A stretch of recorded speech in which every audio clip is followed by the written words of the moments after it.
buenas tardes, amigos, amigas. Bienvenidos a su programa Psicoterapia Transpersonal, un paradigma nuevo en tu vida. El día de hoy, 18 de diciembre del 2017, ya muy próximo a que concluye el año, y siendo las 2:03 de la tarde, eres bienvenido a tu programa. Mi nombre, Marco Antonio Polo, y el tema de hoy es la continuación de lo que vimos la semana pasada con referencia a la familia desde el ámbito de la psicoterapia transpersonal. Decimos que la familia está integrado por distintos miembros, cada uno de estos miembros tiene roles con los cuales le da funcionamiento a la familia. También comentamos que para entender a la familia lo tenemos que hacer desde adentro. Cuando solo se tiene desde el punto de vista psicoterapéutico una explicación de un externo o de alguien, aunque pertenezca a la familia, solo estamos conociendo la parte que en él, que es la que él puede observar o la que él percibe. Decimos que para entender a la familia tenemos que tomar en cuenta la forma en que funcionamos, una mente consciente donde nos divide que la familia, que tuvimos una familia en la infancia, una en la adolescencia, una en la adultez y en su caso en la vejez, pero que desde lo transpersonal existe solo un tiempo, el tiempo ahora presente que se da en el inconsciente y que liga todo como si estuviese ocurriendo en un solo instante, en un solo momento, en un solo tiempo, a lo cual llamamos ahora presente. Es decir, nuestra familia siempre está con nosotros. De manera consciente le llamamos recuerdo, de manera inconsciente es la vivencia común, cotidiana que tenemos de nuestra familia. También habíamos dicho que desde lo transpersonal decimos que la familia es un sistema que transmite herencias familiares, y hablábamos de la conjunción de las herencias del lado de papá, del lado de mamá, y cómo hay una que domina, otras son dominadas, pero que estas herencias van intercambiándose en algunos elementos, nuestros nombres, nuestros apellidos, le dan mayor consistencia. De eso hablaremos un poco más tarde. También que la familia transfiere secretos, promesas y anécdotas. Los secretos, como ya lo habíamos comentado, son acontecimientos o hechos que producen dolor y vergüenza y dolor, y que por ese motivo no lo comunicamos, no lo decimos. En la primera generación, en la segunda por lealtad no se sabe, no se comenta, y en la tercera no se sabe y se producen los fantasmas. Tenemos la fosa, la cripta y el fantasma. Por otro lado tenemos estos compromisos no cumplidos a los cuales llamamos promesas, y finalmente las anécdotas, que es una anécdota, es la distorsión de un acontecimiento con la intención de proteger a la familia. De la misma manera hablamos que la familia o el sistema familiar transforma los acontecimientos transgeneracionales, y que esto hace que la familia siempre esté en movimiento y constantemente trascendiéndose, tanto que la entrada o salida de un integrante de la familia da cabida a una nueva familia en el espacio-tiempo y en lo cuántico. De la misma manera, decimos que dentro de las herencias familiares están contenidos los derechos y las obligaciones. Habíamos hablado también de lo permitido, lo que se permite en la familia, lo no permitido pero no prohibido, y lo que está totalmente prohibido en el comportamiento de los integrantes. Y todo comportamiento que tienda a la destrucción de la familia tiende a ser totalmente prohibido. Entonces, la familia desde el punto de vista transpersonal es importante sus integrantes, pero también es muy importante su comportamiento. De esta misma manera podemos decir, ya entrando un poquito más al tema de hoy, todo lo que tiene que ver con los mandatos de las herencias familiares. Y estos mandatos de las herencias familiares en primera instancia están determinados por los apellidos. es decir, nuestros apellidos dicen qué se espera de nosotros, qué se espera del Sánchez Mondragón, por ejemplo, que en este caso una familia extremadamente trabajadora.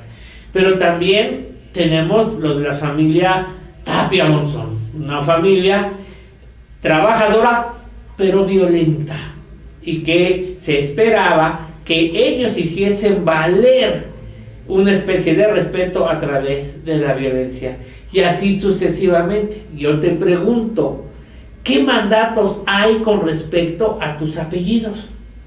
¿Lo sabes? Para saberlos, simplemente, por favor, verifica, checa, reflexiona.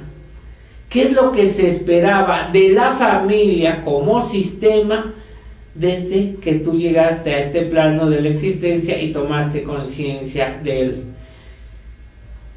La semana pasada quedaron algunos temas pendientes, y antes de continuar quisiera deshogar esos temas y esas preguntas que nos hicieron. Por ejemplo, Toño López dice: excelente programa del doctor Polo Scott. El árbol genealógico nos ayuda a entender nuestras pautas neuróticas y nuestros comportamientos. Importante tener presente para saber la diferencia del ser humano y la persona. Así es, Toño, y también tenemos que tomar en consideración que muchas de las conductas de ahora son aprendizajes que han ido pasando de generación en generación y que se han repetido por lo que conocemos como ley general de la repetición. Es decir, lo que hicieron mis bisabuelos, lo repitieron mis abuelos, después lo repitieron mis padres y lo repito yo. Y otro es lo que tiene que ver con los comportamientos desde lo cuántico, un acontecimiento donde estamos ligados, ese tatarabuelo conmigo, por un esquema más que genético, donde lejos de funcionar como tatarabuelo y tataranieto, funcionamos como un sistema, siendo que lo que le sucede a uno o lo que haya hecho uno se traslada al otro desde la mecánica cuántica, y que ya un poquito más elaborado la física cuántica en algunos de sus postulados. Jaime Reyes, el famoso Jaimito, excelente, como siempre, saludo, recibe un fuerte abrazo, maestro. Gracias, Jaimito. No tuve la oportunidad de decírtelo la semana pasada, pero con todo gusto te lo digo el día de hoy. Luis Robles nos dice: ¿qué sucede entonces cuando la familia es disfuncional? Saludos, gran tema, doctor. Diríamos que la normalidad de lo que existe ahora es la disfuncionalidad. ¿Y por qué hablo de la normalidad? Porque entendiendo normalidad por como lo que la mayoría de la gente hace. Dice que la mayoría de las familias, al menos mexicanas, al menos de la Ciudad de México, son disfuncionales, y esa es la forma adaptativa sobre la cual están integradas. Como consecuencia, decimos que el porcentaje de familias, que hay un porcentaje muy alto, se estima arriba del 85% de las familias mexicanas son disfuncionales, la mayoría con algunas tendencias adictivas, la mayoría con dependencias a las relaciones destructivas, y de esa mayoría, una mayoría también tiene que ver con conductas adictivas a sustancias, o a actividades, o a conductas y cosas por el estilo. Nos dice Viviana San Juan: ahora que se puede cambiar el orden de los apellidos, ¿altera de alguna manera la percepción que tenemos de nosotros mismos? No, Viviana, sigue siendo la misma. Lo que va a cambiar o puede cambiar en algunos casos es el apellido de estirpe, que regularmente desde las culturas más antiguas es el apellido del padre, el que se buscaba que se fuera perpetuando, y para perpetuarse tenía que darse sobre hijo varón. Sobre hija se pierde 2 o 3 generaciones después, dependiendo algunas cuestiones muy específicas. No cambia mucho. Ahora, no sabemos qué tanta gente lo va a hacer. Nos pareció novedoso, sin embargo, ¿qué impacto real tendrá en la sociedad?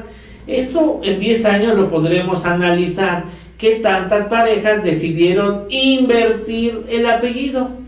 Mira, un ejemplo lo tenemos con la ley de voluntad anticipada, donde al final de cuentas estos grandes logros que se había dicho que se iba a tener, no se tuvo. Muy poca gente recurre a la ley de voluntad anticipada, pero muy poca, y sacrificamos la ley de ortotanasia por esta ley, y obviamente la ley de ortotanasia quedó durmiendo el sueño de los justos. Esa ley la propusimos hace 5 años, a la fecha no ha avanzado un ápice, porque nos dijeron en su momento que entonces la ley de voluntad anticipada ya había hecho el camino. Cuando hicimos la ley de ortotanasia, para lo cual trabajó la maestra Rocío Chávez, que la hizo con mucho esmero, ya corrieron más años, cuando ya la pudimos establecer como tal y la presentamos en primera instancia a la entonces diputada, que después fue delegada de Tlalpan, Contreras, Marisela Contreras, finalmente pues nada más nos hicieron perder el tiempo y la batearon porque no era viable política. Bueno, creo que ni siquiera la entendieron ni ella ni el grupo de personas que la analizaron. Dijeron que para eso estaba la ley de voluntad anticipada, en su desconocimiento creían que una cosa llevaba a la otra. Les dije, esa ley de voluntad anticipada va a fracasar. A veces hasta me asombra, hasta me siento profeta, fracasó. Creo que esto de los apellidos va a tomar el mismo camino. Culturalmente, pues no sé qué se puede hacer. Y junto con esta, en una ley en la que participé, que también les dije, cuidado porque la están frenando, que era la de la de los úteros, cuando se podía prestar un útero, que la amargaron tanto que finalmente es una ley que prácticamente es más de adorno y más de publicidad que de efectividad. Bueno, regresando con los mandatos de las herencias familiares, habíamos dicho que los apellidos determinan, pero también tiene que ver con que todos debemos de tener una identificación con alguno de nuestros antepasados. En tal caso, ¿con cuál de tus antepasados se te formó la proyección que tienes que estar identificado? De muchas maneras a veces lo da el nombre. Por ejemplo, el nombre del padre, el nombre del abuelo, el nombre del tío, el nombre del bisabuelo, incluso esos nombres generacionales que van yéndose de generación en generación. El bisabuelo fue Juan, el abuelo Juan, el padre Juan, el hijo Juan, el nieto Juan, el bisnieto Juan. Pero también a veces esto está dado por la apariencia física que se tenga uno, es decir, tiene toda la cara del bisabuelo, que era la cara del abuelo, y así sucesivamente. Entonces, en tu caso, la reflexión es, ¿con quién tienes la obligación de identificarte de tus antepasados? Para que una familia continúe, y este es un mandato, debe de haber descendencia. En el momento en que se genera la descendencia, se cumple uno de los mandatos más importantes de la familia, que se llama continuidad familiar. Si ya tienes hijos, le has dado continuidad. Si no, ¿qué crees o cómo consideras que debe de ser esto de darle la continuidad? Por otro lado, dice, toda familia posee en sí las cualidades determinadas que vienen desde las herencias familiares, pero que todos los miembros deben de seguir. Y esto lo podemos escuchar a veces cuando se dice, en esta familia eso que hiciste no se da, que puede ser algo totalmente prohibido, puede ser no permitido, pero no prohibido, una conducta que atenta contra la familia misma, y que en esas familias donde se valora más las cualidades con respecto a la moral, se dice, esto no se da. El caso de las hijas que resultan embarazadas, que en algún momento determinado la familia le cuestiona cómo es que no mantuvieron la honorabilidad que como cualidad poseían los miembros de la familia, o aquel adicto que se hace visible ante la sociedad, por ejemplo, su consumo de alcohol, y se dice, en esta familia no había habido borrachos, y tú estás yendo en contra de lo que somos como familia. Nos dice Jorge Reséndiz, doctor, ¿dónde podemos conocer su propuesta de ley? La metimos a la página del INPO, y voy a verificar si sigue estando ahí la ley, y si no, en enero me comprometo a volverla a subir para que se pueda conocer y difundir. Los tiempos ahora son totalmente prohibidos porque nadie quiere tocar un tema tan escabroso como la ortotanasia, porque la gran mayoría de las personas confunden ortotanasia con eutanasia. Pero una cosa más, la ortotanasia trae la obligación del Estado de prestar servicios para los cuales en estos momentos no está listo, y entonces necesitaría prepararse. Por desgracia, en México muchas de las situaciones son políticas, como es el caso de voluntad anticipada, como es el caso de la no renta, sino el préstamo de útero, y como es el caso, creo yo, o va a ser, de lo que tiene que ver con los apellidos. Pero en enero la pasamos y la revisamos para que la puedan conocer y en su caso divulgar si así lo consideran, incluso para mandarnos sus comentarios y poderla mejorar, y tal vez pasando las elecciones del 18 la volvamos a presentar en la Cámara de Diputados de la Ciudad de México o en la Cámara de Diputados Federal, a ver si ahora estamos en mejores condiciones para ser admitida por los políticos, porque por la sociedad seguro que sí, muy seguro que sí, entendiendo que la ortotanasia es el respeto a la vida cuando ésta ya está a punto de finiquitar, proporcionándole al paciente y a la familia los mejores recursos para la toma de decisiones, y lo que se hace es darle la comodidad hasta permitir que lo que es la materia, lo que es el cuerpo, se extinga sin adelantar, pero obviamente sin retrasar, sin adelantar como la eutanasia, sin retrasar como la distanasia. Bueno, vamos a hacer nuestro primer corte y regresamos.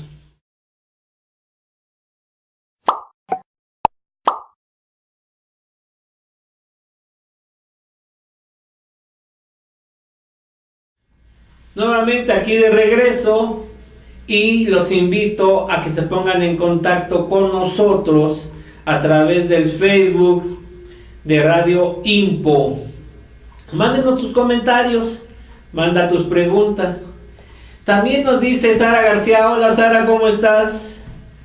Muy interesante la información, gracias doctor. Me gustaría más de este formato me gusta más este formato del programa, saludos. Pues mira Sara, para el presupuesto que me dieron aquí ya no quedó para más, ya me quitaron mesas, me quitaron sillas, me quitaron conductora. De modo, así es la jugada, ¿qué le vamos a hacer? Continuando con esta parte de la familia, quiero decirles que la familia tiene características desde lo transpersonal. Y una de sus características es que los miembros de la familia poseen un carácter sagrado. A modo de broma, yo a veces comento que en muchas familias internamente se la pasan complicándose la existencia, peleándose unos con otros, padres con hijos, padres con padres, hermanos con hermanos, el nieto con el abuelo, así sucesivamente. Sin embargo, cuando alguien externo a la familia ataca a un integrante de la familia, entonces la familia se une, y al unirse la familia ven como rival, como adversario al externo, y entonces la familia como uno solo va en contra de aquel que se atrevió a tocar, a agredir al integrante de la familia. Por lo tanto, la familia como tal tiene un carácter sagrado. Decimos que las relaciones familiares se pueden medir por el intercambio afectivo que se da en cada uno de sus miembros. Y esto no tiene nada que ver con lo nutritivo y tóxico, ni siquiera tiene que ver con lo ausente y lo presente. Simplemente, entre más intercambio afectivo, que no necesariamente físico, entonces más se puede medir lo que está en función de las relaciones familiares.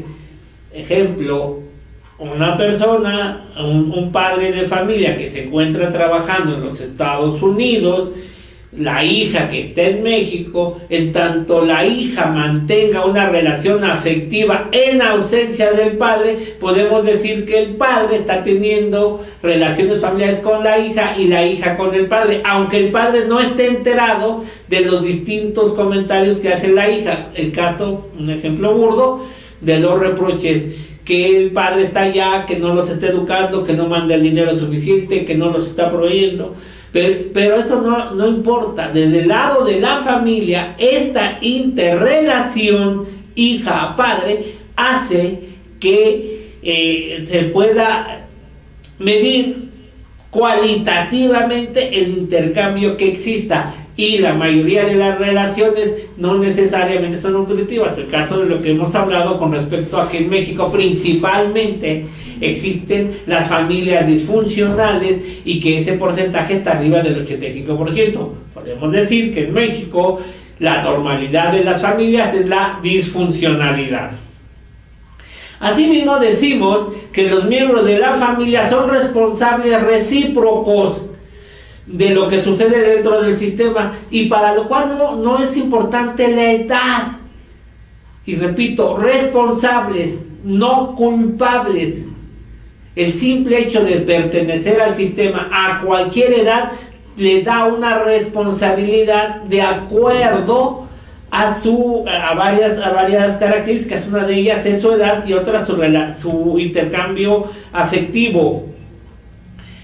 Esto, indistintamente del rol, del estatus, del vínculo afectivo con los demás miembros de la familia. Es decir, somos responsables recíprocamente de lo que sucede en nuestro sistema familiar, en conciencia o incluso en inconsciencia, de tal manera que siempre estamos generando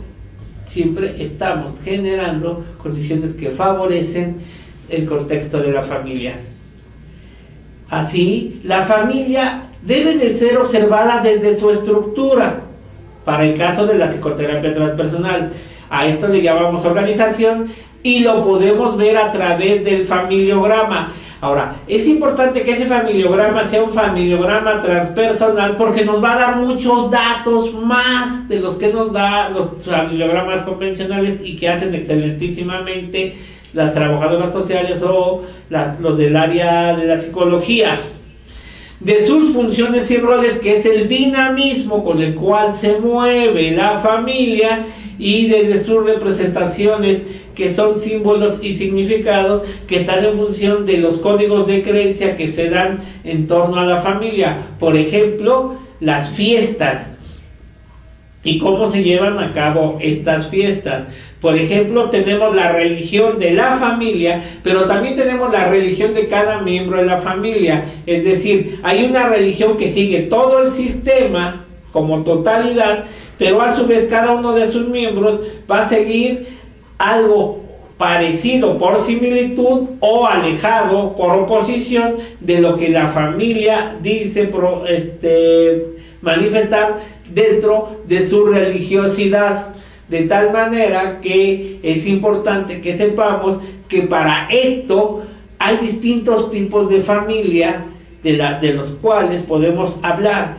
Estos tipos están separados a modo de estudio. Ya en el trabajo convencional los tenemos agrupados como si fueran uno solo. Por ejemplo, tenemos las familias rígidas. Y la familia rígida son esas familias que mantienen los patrones de conducta, donde el cambio, la flexibilidad no se da. No se da porque esa es la forma en que la familia ha funcionado a través del tiempo y seguirá funcionando. No encaja que existan modificaciones a esa forma de comportarse de los miembros de la familia, de tal manera que la familia expresa, o los líderes de la familia expresan: siempre hemos sido así y así seguiremos siendo. Hace algunos años me tocó, llegando bastante tarde a la casa, después de las distintas actividades que tuve, y cuando digo bastante tarde me refiero casi a la 1 de la mañana, y me estaciono para meter el coche a la casa. Noto que una persona se cruza de la acera de enfrente, de momento me sorprende y cuando volteo a ver es una jovencita, una vecina, y le pregunto, ¿qué haces aquí a esta hora? Dice, es que mi mamá ya me había dicho que si no llegaba a las 10 de la noche, ella iba a cerrar la puerta y ya no iba a poder entrar. Le cerró la puerta. Esta muchacha me pide permiso para quedarse en el carro, para no tener frío y no sentirse desprotegida. Obviamente le comento que no, que pase a la casa y bueno, que ocupe una de las recámaras con mis hijas o se quede en la sala. Este comportamiento es un comportamiento rígido. Si no es esto, entonces no. Pero lo tenemos de muchas formas. Lo tenemos a veces en las horas de alimentación, las horas para dormir, las horas para despertar. Nuestra familia está involucrada en una infinidad de horarios y esos horarios no se mueven en las familias rígidas, pero tampoco las conductas ni las formas de ser. Esto aquí es así. Me decía un paciente que le decía a su hijo, con el cual llevaba una pésima relación, y ese fue el motivo de consulta, que él le decía a su hijo, es que quiero saber y quiero ver de qué estás hecho. Cuando yo le pregunto, ¿a qué te refieres con eso? Sí, quiero conocer si tiene el carácter como lo tengo yo, como lo tuvo mi padre, como lo tienen mis hermanos, como lo tuvo mis abuelos. Ese carácter que garantiza que somos de esta familia, retomando puntos anteriores, y que en este caso él quería, por medio de esta frase, decirle a su hijo, si quieres ser parte de la familia o eres parte de la familia, este es el comportamiento que debes de seguir. Bajo la frase, quiero saber de qué estás hecho. Chécate, ¿qué tanta rigidez existe en tu familia?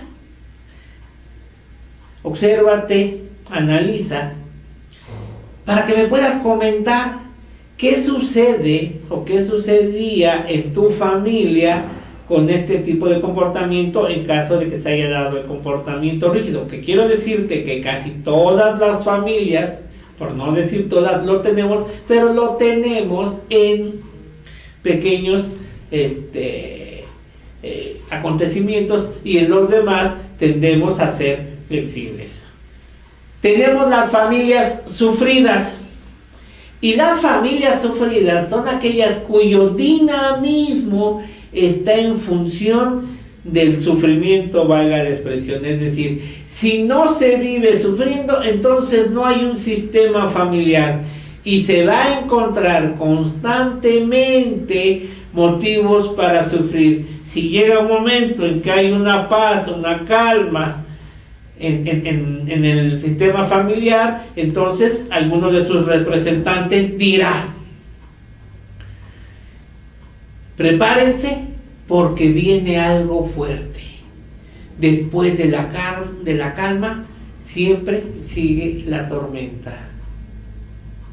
Si no hay de qué sufrir, entonces hay que crearlo, casi siempre de manera inconsciente, el ir buscando formas constantes para estar sufriendo. Nos dice Jorge Antonio Rodríguez: buenas tardes, maestra, yo tengo una duda. Los millennials en su mayoría no quieren tener compromisos, mucho menos hijos. He observado que deciden tener un perro o mascota.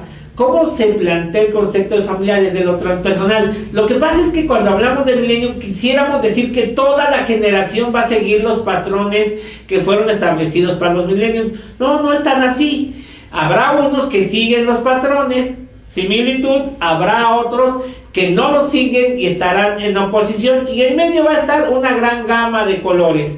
Aún en este tiempo de los millennials, pues seguimos teniendo un porcentaje muy alto de jovencitas embarazadas y jovencitos que están asumiendo compromisos para los cuales no están listos, o que quieren asumir compromisos para los cuales no están listos y que ya estarían perteneciendo a esta cultura de los millennials, ¿no?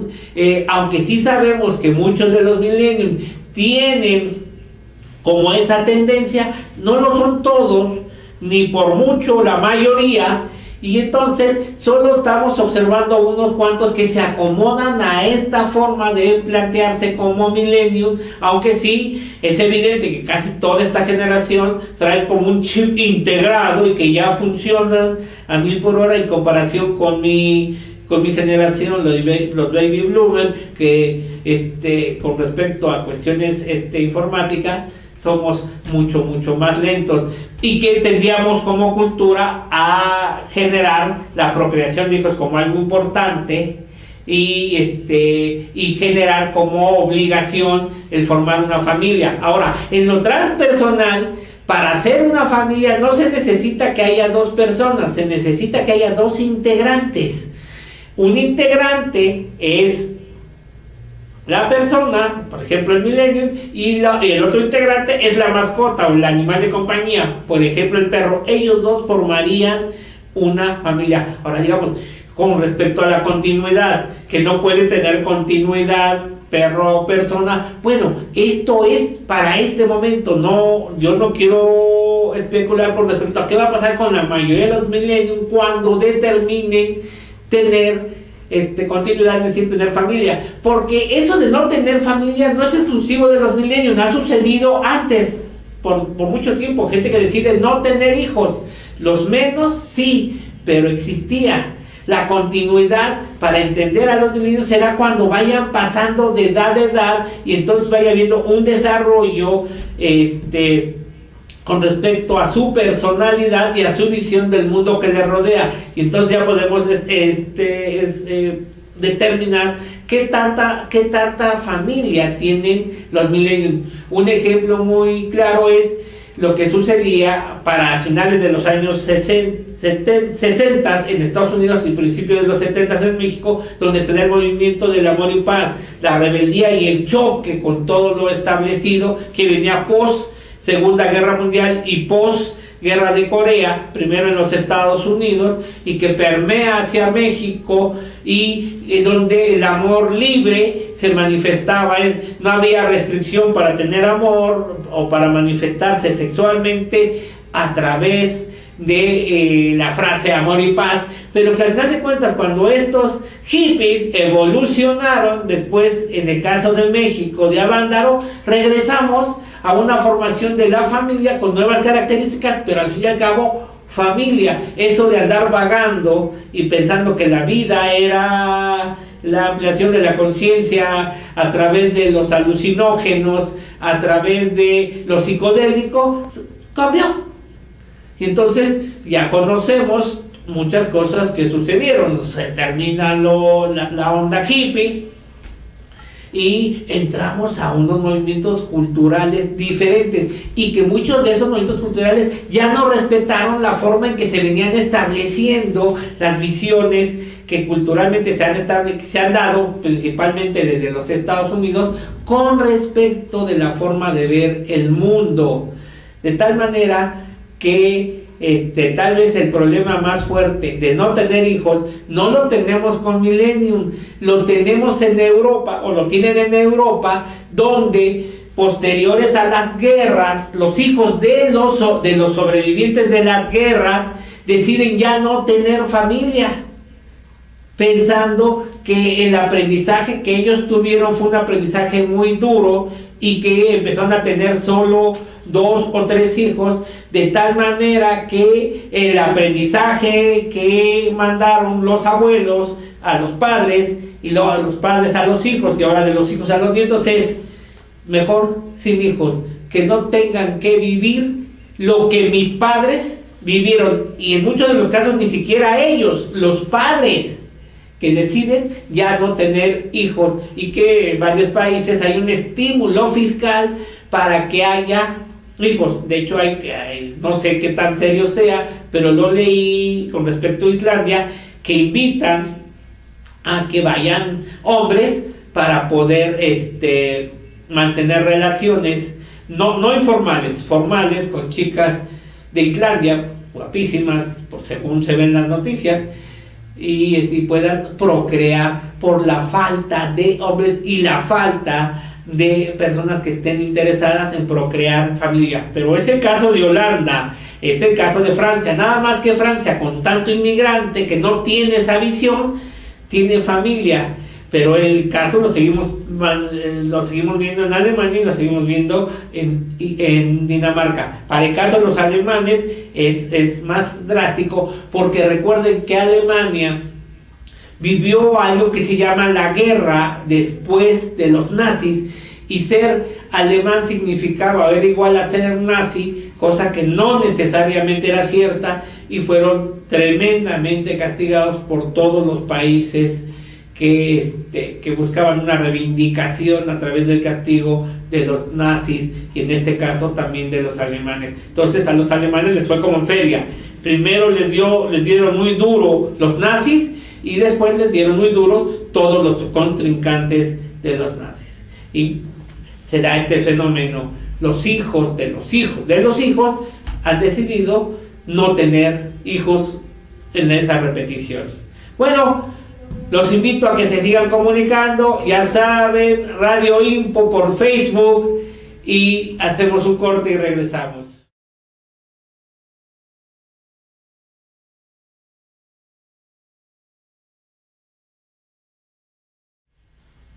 Estamos de regreso aquí en tu programa Psicoterapia Transpersonal, un nuevo paradigma en tu vida. Y había comentado, en base a la pregunta que me habían hecho con respecto a los millennials, que es una visión cultural que puede afectar, aunque no creo que sea tan significativo lo que afecte, al menos no hasta ahora. Estábamos hablando de las familias sufridas, cuyo elemento principal es que debe de haber esa sensación dolorosa y displacentera, y si no existe, entonces se va a crear, se va a generar.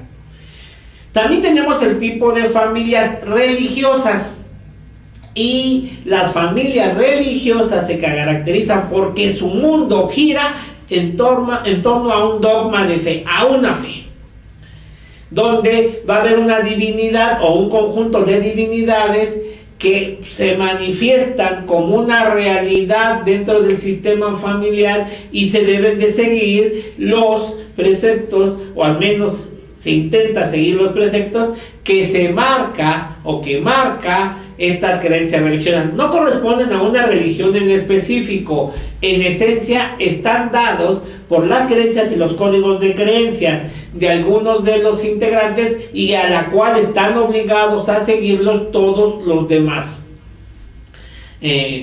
Para el caso de México, podemos encontrar que tenemos las familias rígidas, sufridas y religiosas, hasta aquí completamente como un solo tipo de familia, sobre todo en aquellas religiones donde hay una supresión del placer, hay una supresión del instinto, en aras de que si sufres ahora, conseguirás el reino de los cielos mañana. Decía mi santa abuela cuando yo era niño: Marco, pórtate bien. Y es una cuestión que yo regularmente comento en el salón de clases: pórtate bien. Cuando llegues al cielo, decía mi abuela, te estarán esperando las 10,000 vírgenes. Y yo de niño decía, bueno, ¿y como para qué las quiero? No entendía qué sentido tenía que me estuviera diciendo eso, cuando a mis amigos decían que cuando se llegaba al cielo estaba San Pedro y que tenía unas llaves, y que en base al comportamiento ibas a entrar. Pero mi abuela no me decía que me iba a estar esperando San Pedro, sino las 10,000 vírgenes. Ya cuando era adolescente, una vez mi abuela me dijo la frase, abuela, pues no habrá forma de que me mandes 2, y ya las 9,998 ya que me esperen allá. Pues mi abuela solo se echó algunas carcajadas. Sin esencia, el comportamiento de mi abuela era un comportamiento religioso, una forma de visualizar, de evaluar el sufrimiento de una familia está dado por la religión, sobre todo cuando la percepción de la familia o de algunos integrantes de la familia es que el sufrimiento es la piedra angular del crecimiento, pero también es la piedra angular de la salvación. Entonces, se genera que la mayoría de las conductas son pecaminosas y que ese pecado debe de ser limado. Un ejemplo histórico lo podemos ver, y lo comentaba hoy en la mañana con la doctora Beatriz Chávez, con el ejemplo de María Magdalena, cuando el Papa Gregorio Magno decide convertirla en prostituta, y en una prostituta arrepentida. En su tiempo, no es una ocurrencia, en su tiempo estaban pasando muchas calamidades. Y entonces el Papa considera que esas calamidades se deben a que se está portando mal la humanidad. Y entonces dice que para que esas calamidades se acaben, deben de arrepentirse pecadores y empezar un proceso de sanación de esos pecados, claro, partiendo del arrepentimiento para acercarse más a Dios. Una imagen que lo representó fue María Magdalena, y de ser una princesa judía la convirtió en una prostituta rabalera que se arrepiente y que entonces ya se acerca al hijo, a Jesús. Se intentó cambiar esta visión en el siglo XIX, no se consiguió.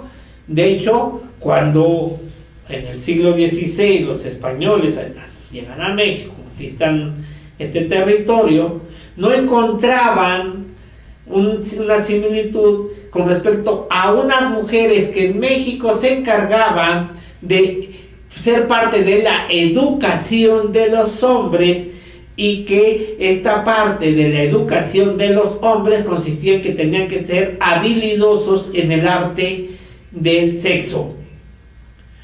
Y como no había algo parecido hacia el occidente europeo, no había algo parecido, entonces la similitud que se les dio fue prostitutas. Con el tiempo se hizo una iglesia a las santas prostitutas arrepentidas, y esta iglesia se conoce como la iglesia de María Magdalena, de las arrepentidas, que por cierto está ya ubicada ahí juntito a lo que queda del conjunto Pino Suárez, ahí al inicio de Tlalpan. Entonces, en este tipo de familias religiosas, los dogmas, las creencias, la percepción de estas van a determinar qué tanto sufrimiento se va a ocupar, en el entendido que entre más sufrimiento, mucho mejor. Hasta aquí yo te pregunto, ¿qué de estas características son más frecuentes en tu familia? ¿Rígidas, sufridas, religiosas? Y hablando de esto, vamos a pasar al siguiente tipo de familia: las familias con doble moral, es decir, la moral que se le pide a los integrantes de la familia y la moral de quien guía a la familia, o lo que es lo mismo, aquellos que ven la paja en el ojo ajeno y no ven la suya en la viga. Y hay una regla: entre más religiosa es la familia, más doble moral presenta. No quiero decir que todas, sin embargo es como una regla que se da en la mayoría. La doble moral habla de un doble comportamiento, un comportamiento visible y un comportamiento oculto, donde el comportamiento oculto es contrario al visible y también es contrario a todo aquello que se dice ser, como aquella persona que ataca ferozmente a personas que tienen tendencias sexuales distintas. Sin embargo, él las mantiene, pero ocultas. Aquella persona que ataca a los adictos, pero es adicto. aquella persona que contraviene las normas de conducta en el lado oscuro, pero defiende los valores del lado claro, y de esto encontramos infinidad de ejemplos dentro de nuestra sociedad y de cualquier sociedad. Aquellos que mantienen dobles morales, de igual como lo es las personas, de igual forma se presenta en las familias, de tal manera que existe una gran infinidad de familias con esta doble moral. Quisiera yo decirles que prácticamente todas las familias medimos con una vara la conducta de los de afuera, incluso a veces hasta con asombro por lo que hacen, y se nos olvida lo que nuestra familia hace o lo que nosotros hacemos como integrantes de nuestra familia. Sin embargo, creo que es conveniente que hagamos un último corte antes de venir a despedir el programa y continuar con el tema.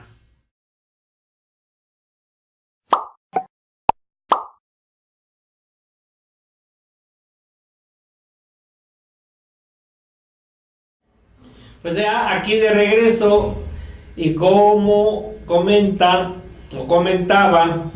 el gran filósofo de vida de nombre Juan Gabriel, Dios perdona, pero el tiempo no. ¿Y qué creen? Nos ha venido ganando el tiempo y estamos cercanos a culminar nuestro programa. Pero no quiero despedirme sin hacer algunos comentarios. Yendi Ale dice: excelente. Gracias, Yendi. Enrique Tapia Álvarez: siempre es muy grato ver su excelente programa. Saludos, Enrique. Y por otro lado, Mariana Arena nos comenta: saludos, doctor, ¿qué puedo hacer si identifico que mi familia es sufrida? Lo primero, Mariana, es esto que hiciste, identificar que es sufrida. Ahora, ¿cuáles son las pautas que sigue tu familia para ser sufrida? Aquí vale la pena que hagamos un esbozo del lado de la familia de tu papá, qué tanto manejan el nivel de sufrimiento, y también del lado de tu mamá. Entonces vamos encontrando cuáles son los patrones familiares que van siguiendo con respecto al sufrimiento. Mariana, no sé si eres soltero o casada. En el caso de que eres casada, hay que checar ahora lo mismo, pero hacia tu pareja. Y una vez que lo tienen, identifiquen si hay qué secretos, qué anécdotas y promesas fortalecen este sufrimiento. Una vez que descubres un secreto, pierde su fuerza. A partir de ahí, vale la pena que puedas verificar y checar qué tan arraigado es el sufrimiento, y en ese sentido, si es muy arraigado, vale la pena que visites a cualquier terapeuta de cualquier corriente, aunque transpersonal entendemos perfectamente esto de lo que estamos hablando, para poderlo cambiar y ya no permitir que pase a la siguiente generación. Si ya pasó a nuestros hijos, pues no empezamos a trabajar para que ahí se contenga y ya no se dé más adelante. Y una vez que se contiene, se minimiza bastante. El primer paso, hazlo consciente, para después encontrar las historias personales de vida que ligan este sufrimiento. Claro, esto sí vas a necesitar a un terapeuta para que te ayude a poderlos identificar. No olvides, secretos, promesas y anécdotas pueden ser la base del sufrimiento, desde la ley general de repetición o desde la mecánica cuántica. Es importante que lo que tú estás viendo lo entiendas como el disparo, y nos estaríamos ubicando dentro del primer postulado: lo que se conecta junto se dispara junto. Ya tienes el disparo, pero tenemos que empezar a ver hacia abajo cuántas conexiones hay, y esas conexiones van a tener tres caminos: lo intra, lo que tú viviste si eres casada y tienes hijos, lo de tu pareja; lo inter, lo que la sociedad marca y determina con respecto a la cultura, que por cierto en nuestra cultura el sufrimiento es algo muy, muy arraigado. Por eso vemos muchos mensajes de la falacia llamada felicidad, que en algún momento yo determiné como la gran prostituta y la gran promesa incumplida: la felicidad. Sé sé dichoso, diviértete. Como si esto se pudiera hacer por mandato. Algunos dicen, decrétate feliz y serás feliz. Nada más que yo quisiera saber en esencia a qué se refieren cuando hablan de felicidad. Entonces, lo consciente es excelente. Empieza la investigación para saber con la familia secretos de tus antepasados, también anécdotas, compromisos, y empezamos a descubrir ese velo que hace que el sufrimiento vaya transmitiéndose de generación en generación y ser responsables de que con qué nivel de sufrimiento te quieres quedar y que ya va para afuera, porque tiene un sentido. En todos tiene un sentido y regularmente ese sentido está dado por la adaptación.